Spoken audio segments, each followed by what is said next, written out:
Hello everyone, welcome back to this question and answer video. This is the 6th video. Let's get started. Uncannily resonated with everything going on with me today. I'm not into much in the way of belief systems, but with that lack of belief, it feels like every aspect of my life is falling by the wayside. Do you think that's the beginning of the discovery of who is watching?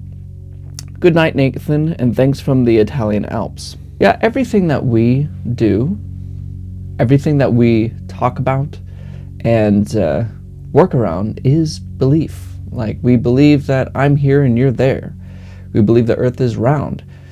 And it really does come down to beliefs. We create the world by talking about it. That's all.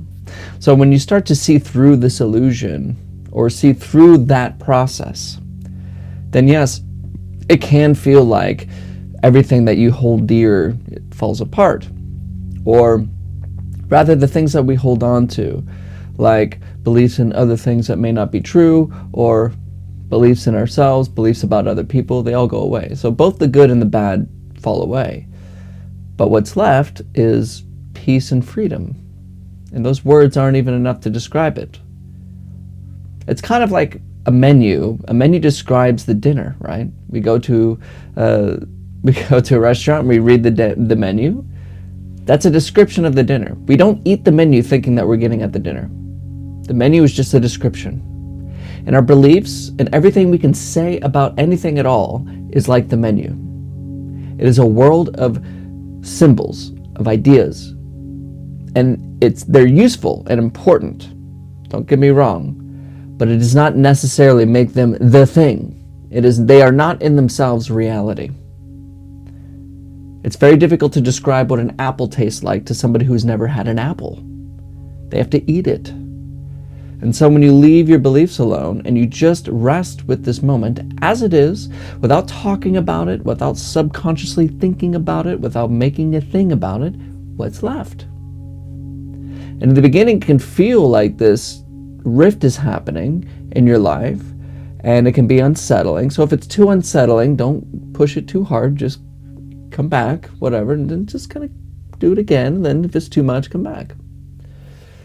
The results of practice should be, now you will go through uncomfortable stages, but the results of practice should be freedom and peace, and these kind of things that come about. So if those things aren't coming about and you're feeling a sense of fear or a sense of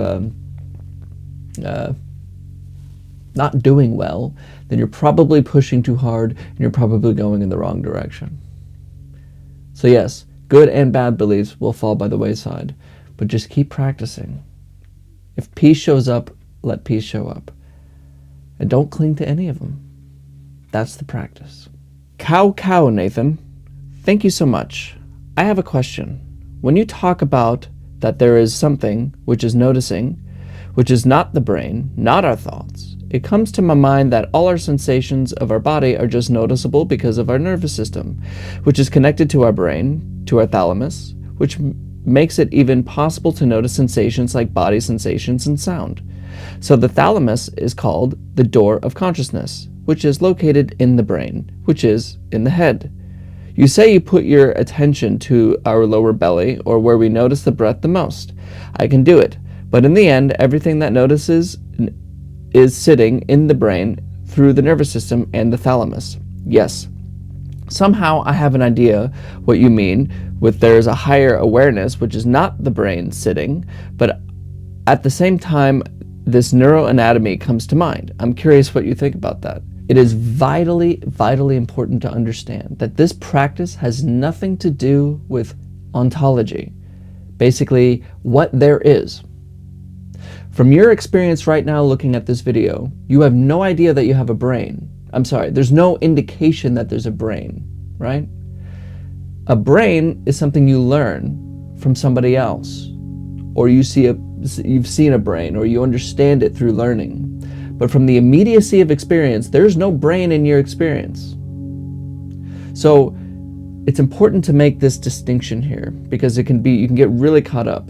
You're absolutely correct, and I think that it is a reasonable thing to suggest that awareness resides in the brain. It is a product of brain stuff. It is a material process. It is not something that is spiritual, higher awareness. I'm not trying to talk about a higher awareness. It has nothing to do with that. We're not talking about consciousness being separate from the brain or anything like that. We're trying to come back to just experience itself. Everything that you can learn about neural anatomy or anything about science is learning. It doesn't mean that it's untrue. In fact, what we learn in meditation has nothing to say about existence itself. So there's nothing I can do by closing my eyes or meditating that tells me anything about photons or neuroanatomy or the real nature of the universe. It's just not it. The only thing that meditation does shows us a reality or an experience of our own experience, of what we're having here and now. So when people have an experience of being one with the universe, or a loss of body sensation, everything like that, you can literally lose everything through meditation, which is a wonderful experience. But it doesn't mean that you are indeed one with the universe. That's a separate scientific and philosophical conversation that has nothing to do with the experience of meditation. And take it from me, this is something that matters very deeply to me, is truth. Like, what is real? And I do care about science, and I care about proper philosophy and epistemology. These things matter. But what we're doing here in practice isn't an investigation into the nature of the universe or the nature of reality. It's an investigation into the nature of our minds, of experience itself. So when I'm saying that it is not, you look back, where does your awareness reside? From the point of view of experience, there's nothing there. Yes, of course, we can separately talk about there being a brain and a conscious awareness. You can even say that your heart here is where all your emotions reside. You can actually feel that to be true. But no, we know scientifically that it's up here. We know that, there's some evidence of it. It doesn't matter. But we know scientifically that is a combination of neurotransmitters going on through our brain. But that doesn't matter in meditation. That's true, but it's a separate thing. When we meditate, we are coming close and we're becoming clear about the nature of our minds, the nature of experience itself, regardless of how that arises. So don't confuse the two. Just remain with your experience, not with thinking about what is real and not. I do ever wonder when I will get any answers to the point of this life. I keep getting caught up in the game and can't quite see my purpose or who I am. Why are you seeking a purpose in your life? Or who you are? What do you actually mean by that? Or a better question is, what is it you think you will gain by knowing your purpose? Or if there is some purpose, what does that even mean? You mean like something you were born? Maybe if you believe in God, or if you believe in something that made you, then maybe that's a question for the religious folk, or it's a question for theology. But a really good question to ask is, why do you need purpose? Now, I'm not saying don't have a purpose in life. I think having a goal and setting up things in life and learning how to become a better person. But if you want to go a little bit deeper than that, what is all this about? And why do you keep seeking answers? Who is it that wants a purpose in life? Who is it that seeks answers? And what do you think these answers will do for you? Do you think that once you find your purpose, you find out who you really are, then everything is better? Look at your mind. Look what's happening when you have that desire, when you have that inclination. What is happening? What are you really, what is the real motivation behind it?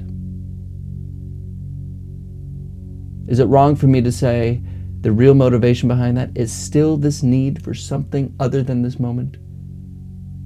I need something more. This moment isn't good enough. I need my purpose. I need to know who I am. You are here. So look what happens. Desire itself, the wanting for something else, the grass is greener will keep you perpetually unsatisfied. And who knows if there's a purpose to anyone's life? That's a philosophical question. Meditation won't help you solve it. At least what we're doing here. Do I message you here about retreats? Loneliness is something in my life at the moment. Ex-flight attendant, always went from relationship to relationship with no break. Never been on my own till the last 4 years, so it's a strange feeling. I'm not sure whether I like it or not because the drastic change in my life has meant financial insecurity, and so I need to keep finding ways of making money to live.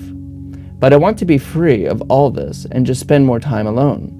I have just finished 5 days of work in the mountains with 54 clients and 3 other guides I didn't know, and I loved it as I'm really sociable. But now I want and need to be alone, but still need to live in this world. There are a lot of retreat centers around. Just a simple Google search will help you find them.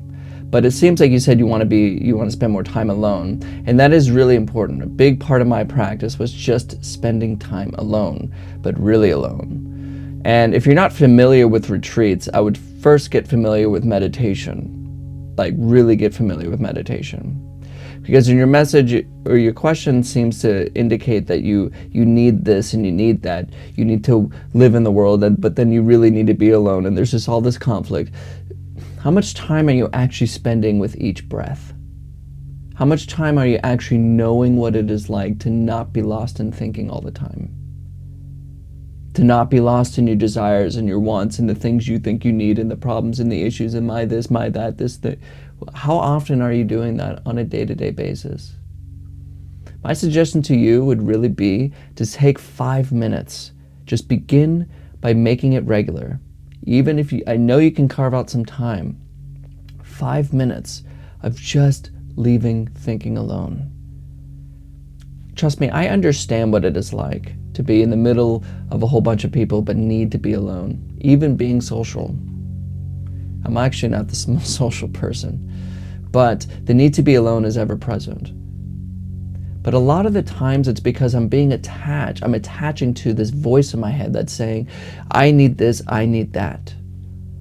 It's important to know what that is and when it arises.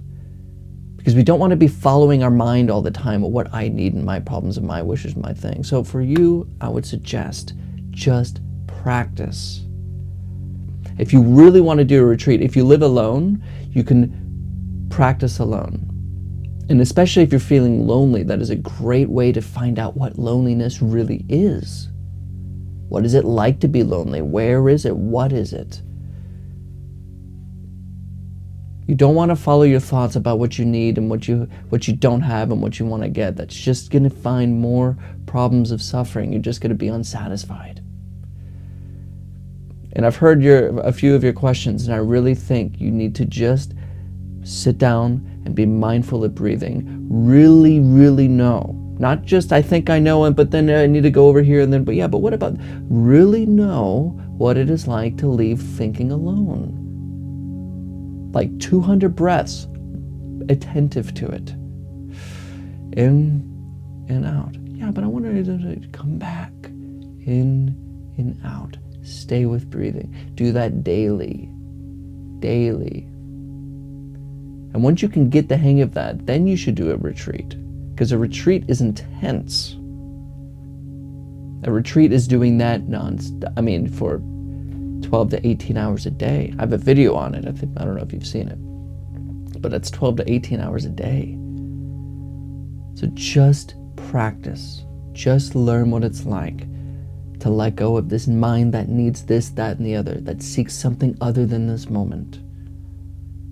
That's where the practice is. Your life is the retreat. I cannot find an I.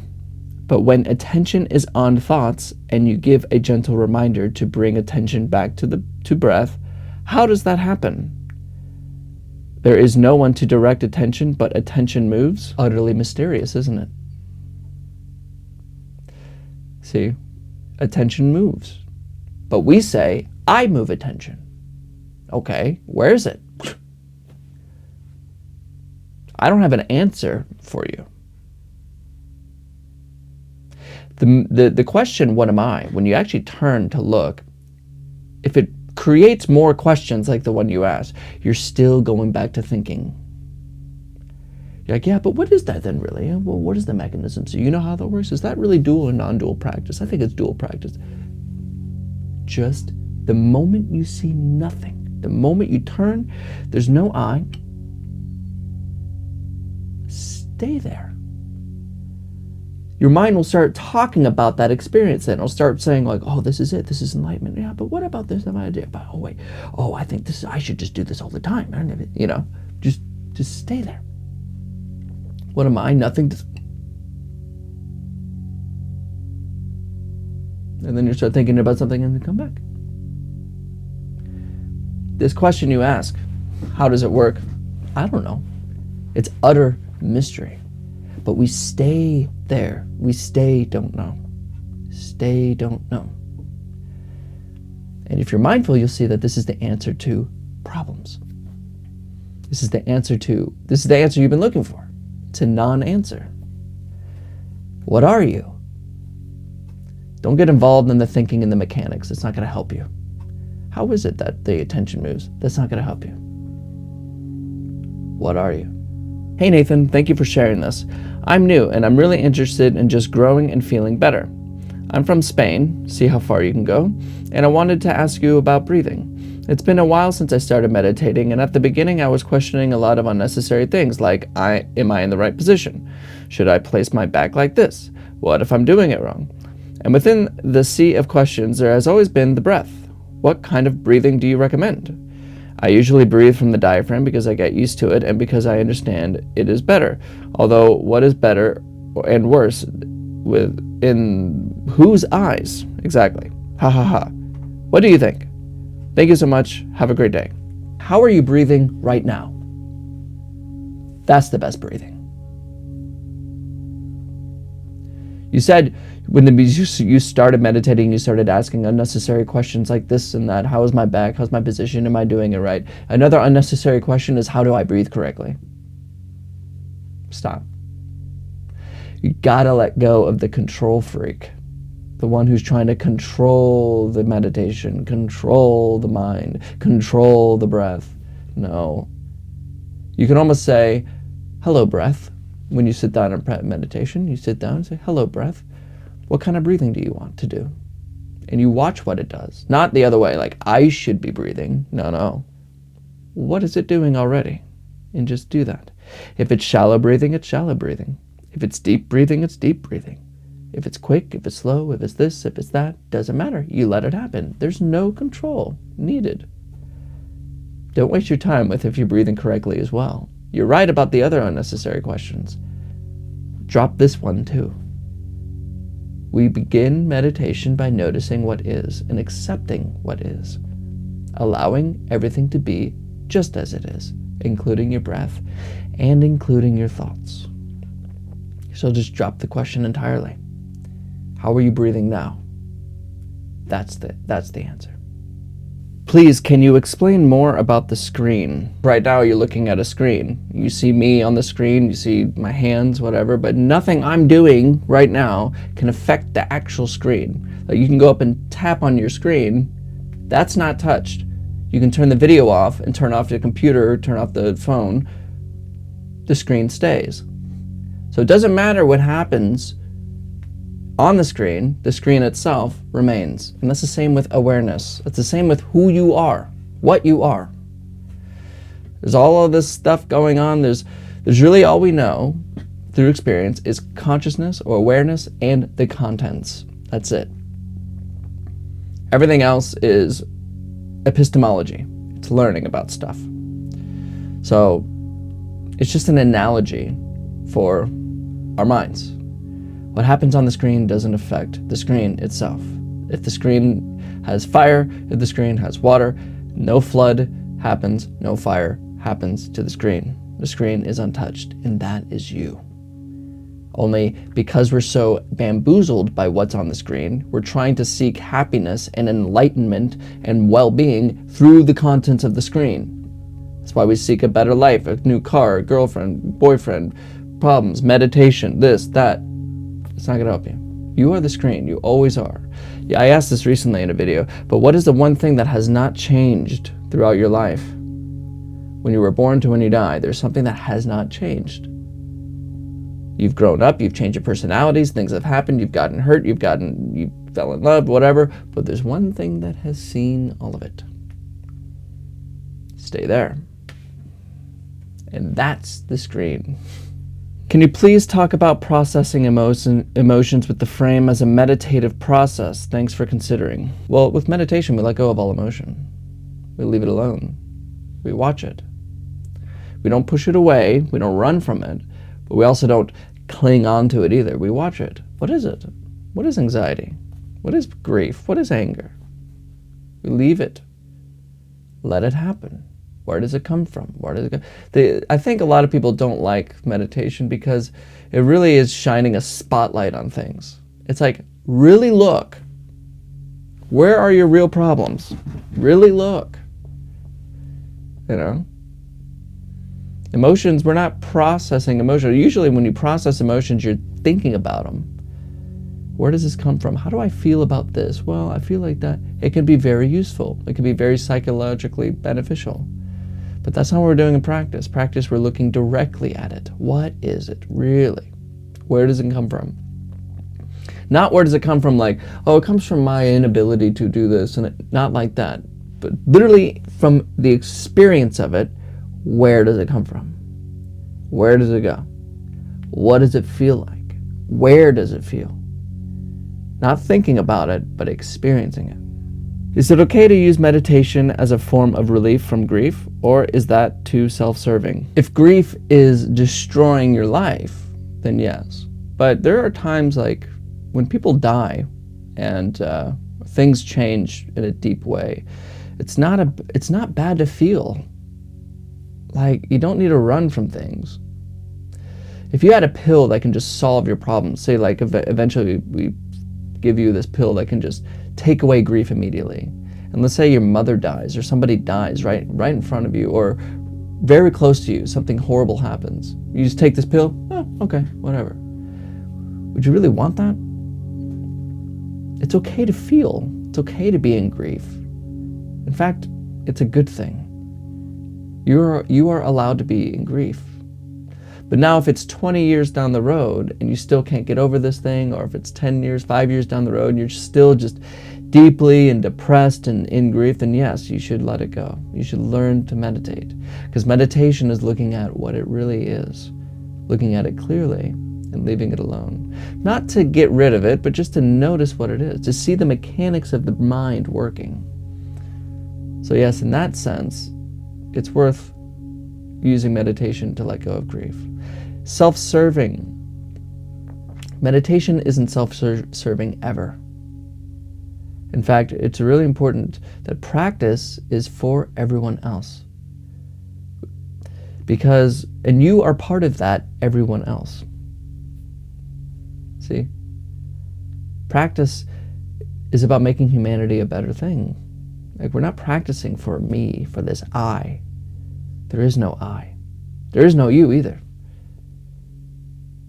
So the more practice becomes about this centered of me, my problems, my issues, I want to solve them, you're never really going to find true peace. You're just going to keep trying to take the drug of meditation. So we practice for others. It's not self-serving. It's other-serving.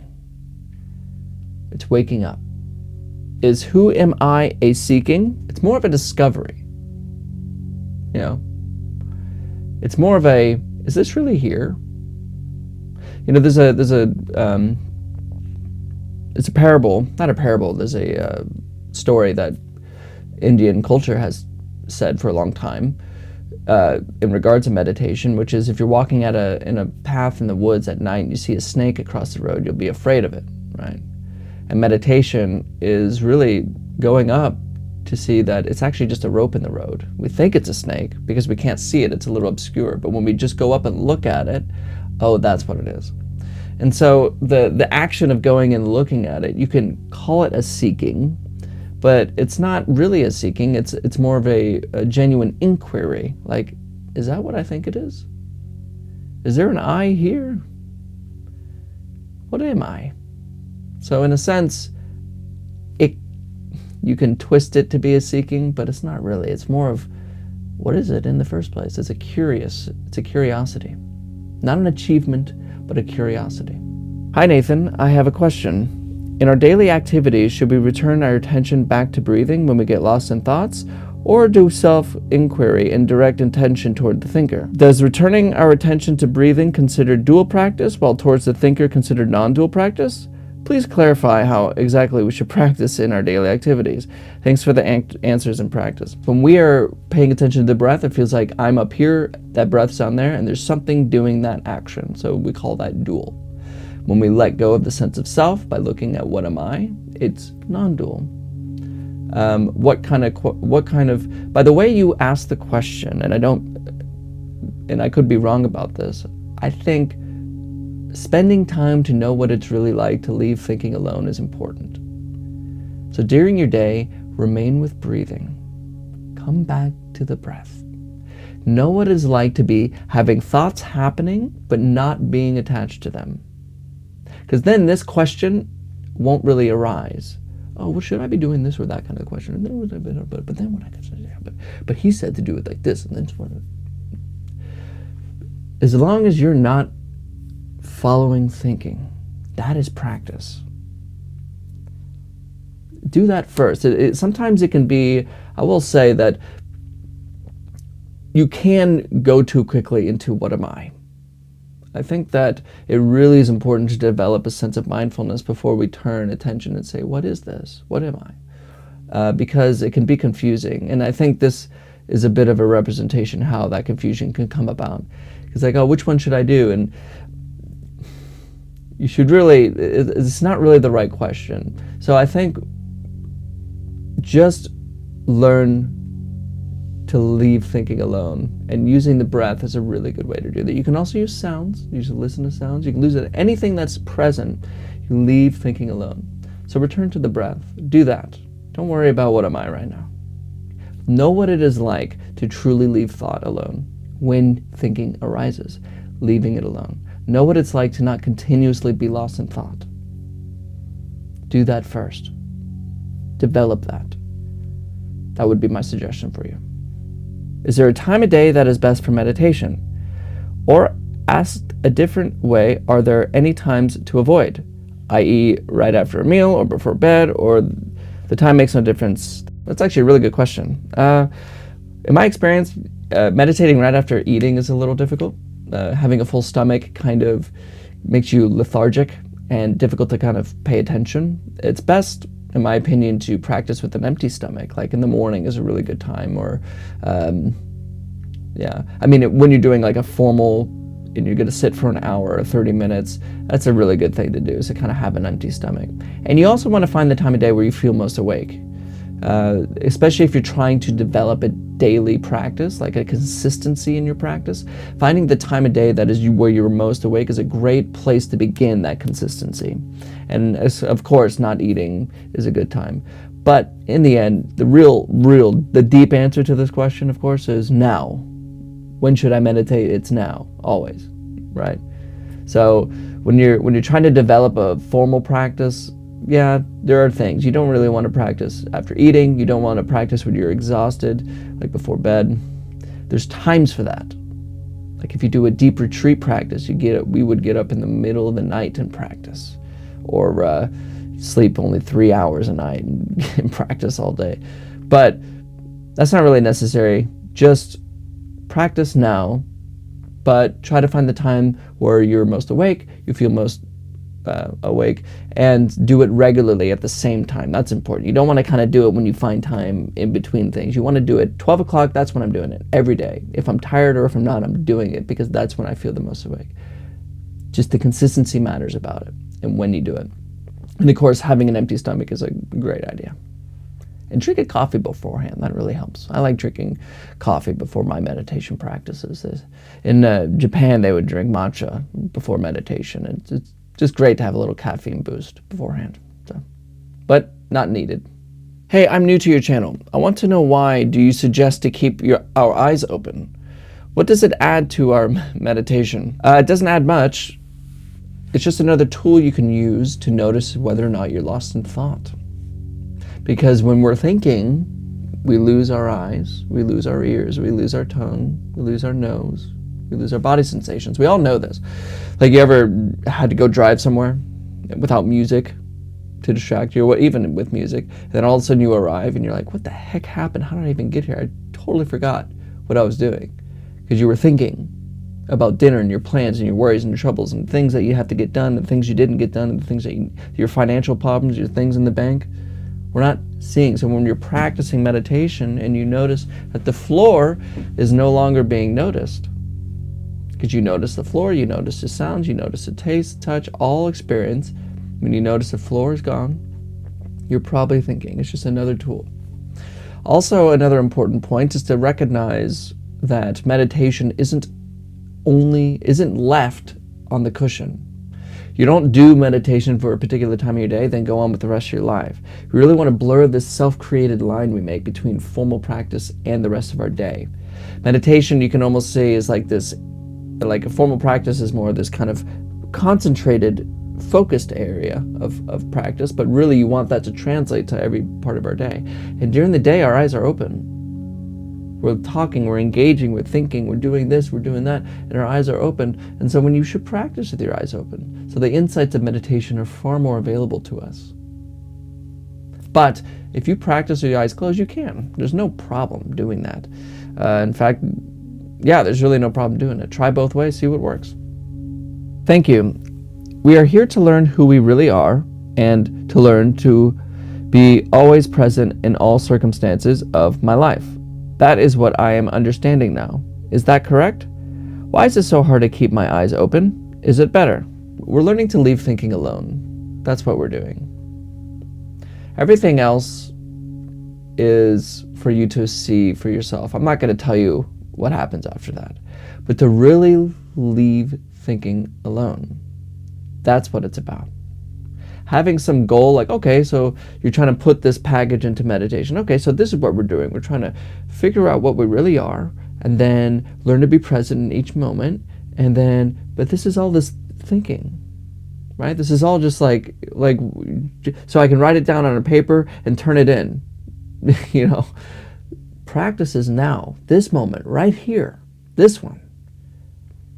If you put too many goals and too many things, you're just perpetuating this idea of a control freak, a doer. This doer that's trying to figure out what it is all about. Just practice. Just notice the breath. Learn what it is like to leave thinking alone.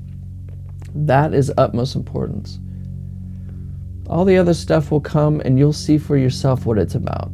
Just learn to leave thinking alone. That's what it's about. The next part of your question is, why is it so hard to keep your eyes open? Well, it's a tool, right? So it's a tool for practice. And yes, it does become hard to keep your eyes open. You start to drift off. You want to close them. Your brain will start making images in the carpet or the wood and like faces and like how we do it with clouds and stuff. It's just the mind trying to get in the way.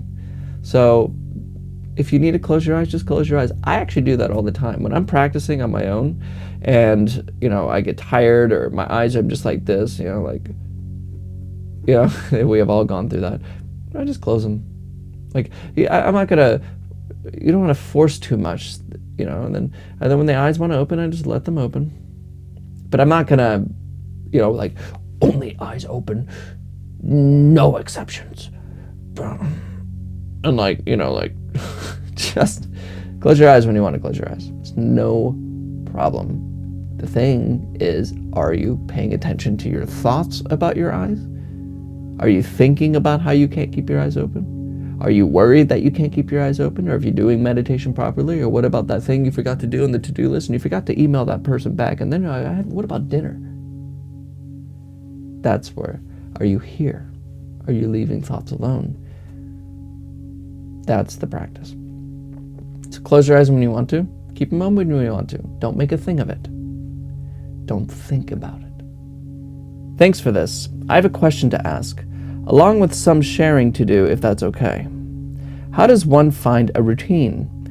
I've been practicing for the most part 6 to 7 years. I would meditate in a cab, at home, anywhere for 10 minutes.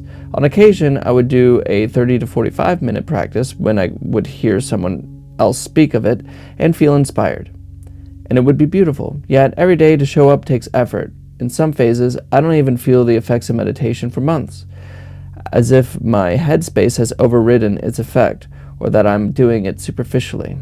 I don't necessarily enjoy discussing meditation with friends. It keeps changing.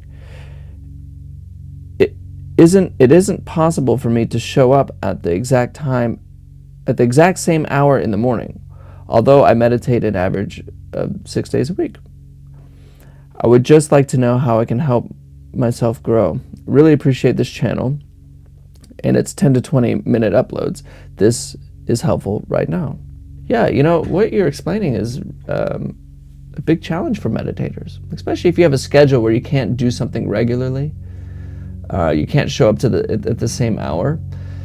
But I think what you've explained is really great. So there's a couple things here. I'll speak to what I think you've done really well, which is finding every moment to meditate you can. 10 minutes in a cab, 10 minutes here and there. But remember, you don't need to also close off or do something special. Even while you're watching this video right now, as I'm speaking to you, you can still be reflecting meditation. You could still be reflecting, what is this? What is it being implied as he looks at me? You can always be practicing regardless of the situation, even when you're having a conversation. So it never ends, essentially, is the point. And I do understand the difficulty of trying to find time, especially when you want to do meditation. There's always this yearning to do a 30 to 45 minute practice. Those I can't stress of how important they are. You can practice during the day and do that and do it in 10-minute intervals, which is great because consistency is more important than longevity, like how long you practice. But it is very important to try to keep those 30 to 45 minute, and it sounds like you're an experienced meditator, but to keep those 30 to 45 minute practices consistent, because that's really where the ability and the capacity to keep the practice and the mindfulness going throughout the day really happens.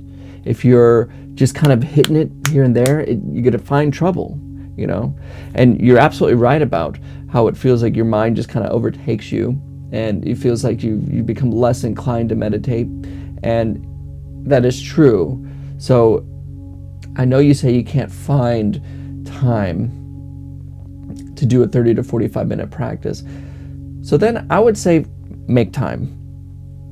How are you spending your life where you can't find a regular 45 minutes as 30 to 45 minute time to practice?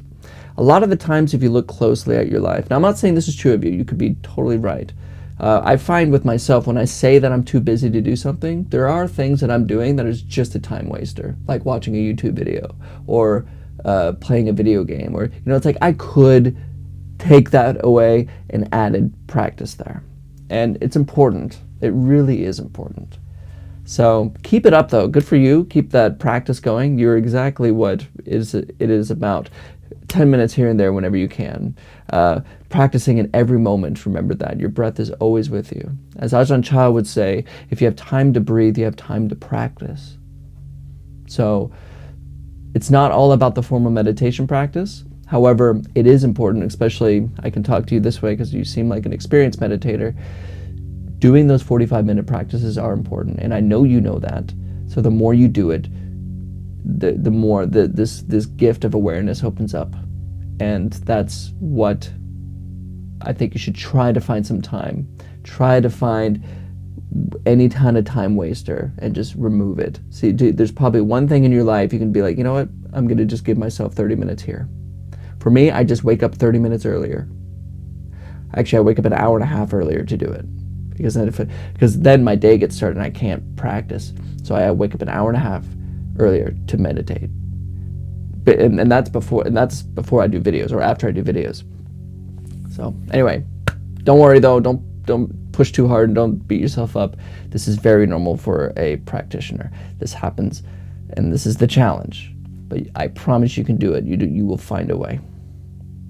And I'm here if you're have any more questions, of course. Hello, brother. Do you have any socials, like Instagram, Facebook, or something? No, not really. I do have an Instagram, but I have not been on that in a very long time. I used to upload to it, but when I started the daily meditations, I just kind of stopped doing it. Truthfully, though, I really should keep up with these things. I also have a website, but I really should keep up with these things because it will help the channel grow. It'll help this practice grow, and I know that. I just have such an allergy to social media. I'd rather never look at screens, but I do.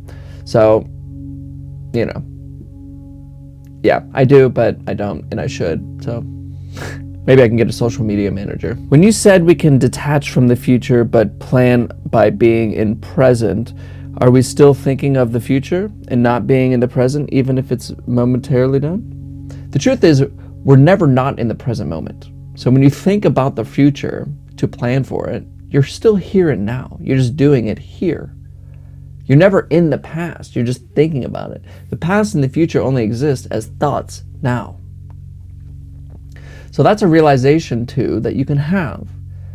That you can know that you're thinking of the future and plan for it while being here. Most of us, though, don't. We're completely captured by future thinking. What am I going to do when this happens? What if this big horrible catastrophe thing happens? What if I forgot what I'm going to do with it tomorrow, but then after we're just totally taken by it. We can't be like, make a plan, but no, we're making a plan here. It's being aware of being aware. It's noticing what's happening. So being present isn't just a matter of not thinking. It's just not being attached to thinking. That's all. Presence is inevitable. In fact, it's impossible to not be present. There is only this moment. You either know it or you don't. Hello, Nathan. Thanks for these moments that have become important in my daily life. A question: is this idea that the inside can't exist without outside related to non-duality? Greetings from Paris. The point about that really is just to show you that thinking is always dual, right? When what we call up, we say, well, obviously that's up, right? And there's obviously a down, right? But that's both a thought, right? You can't have up without down and vice versa. You can't have the inside of my hands without the outside of my hands, right? Like if I cup of air, there's something on the inside, but there's no cup if there's an inside only. Or that's kind of a bad example. You don't know that something's loud without it being in relation to something soft. Or so, like a loud noise without a soft noise. Thinking is always dual. We name the world. We talk about it. We're communicating with it all the time by using words and symbols and manipulation. And all of that is dual. All of that is this idea, like me, I'm separate and you're over there. That is dual. It's an idea. And thinking is always that way. So yeah, in that sense, it is related to non-dual. But non-dual isn't like this thing. It just means that before thinking arises, when we say non-dual, that just means before thought. That's all. We call it non-dual because it's the closest word to what it is like to not experience these opposites and these namings and these forms. You just leave all of the names. It's like you had a menu for the dinner and you stop eating the menu and you start eating the dinner. That's the difference. The dinner is non-dual. But non-dual, don't make a label out of it. Is that related to non-dual? Don't make a label of it. It's just what is before thinking arises. That's all. Hi Nathan, thanks for great practice. I have a question. Does self-inquiry basically directing attention towards the brain itself and staying in this unknown state without any words? Hope it makes sense. The thing about staying as don't know mind, looking for I, isn't so you can understand it with your head, which is what this question seems like. You're putting it into a package and you're understanding, now I get it. That's not what it is. It's like, is an orange just this fruit that has a rind and it's kind of sour and it comes from a tree? Is that all an orange is? No. You have to take an orange, open it, and eat it to know what it is, right? That's what I'm talking about. So yeah, you can make a nice little package about what self-inquiry is, but that won't help you. It's not it. So leave that alone. And I would ask, what is the purpose of your question? What are you trying to gain from it? You trying something for here so you can just talk about it to your friends, or you can talk about it to yourself and like, oh yeah, now I get it. Oh yeah, well, self-inquiry is just where you do this and then that, and then you stay as a don't know mind. It's thinking. That's not what it is. Don't confuse the menu and the dinner. All right, that's all of the questions. Thank you everyone for all of your questions. It's just, I say this I think every time, but it really is an immense honor to do this with you.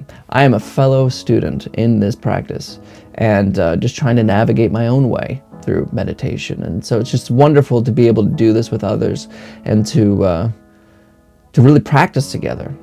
So please keep asking questions and I'll be here for you, and keep practicing. Make sure that you know practice. Like, questions are good only if they assist you in your practice. My answers aren't good if they just evoke more thinking on your side. If they're just like, yeah, but what about that? If that's what it is, it probably was a bad answer, so just disregard it. All in all, everything that we do here, everything with the questions, it's all to promote your own practice. Just sit, notice the breath, leave thinking alone, and wake up from it. Wake up from the dream of being me. That is what practice is about.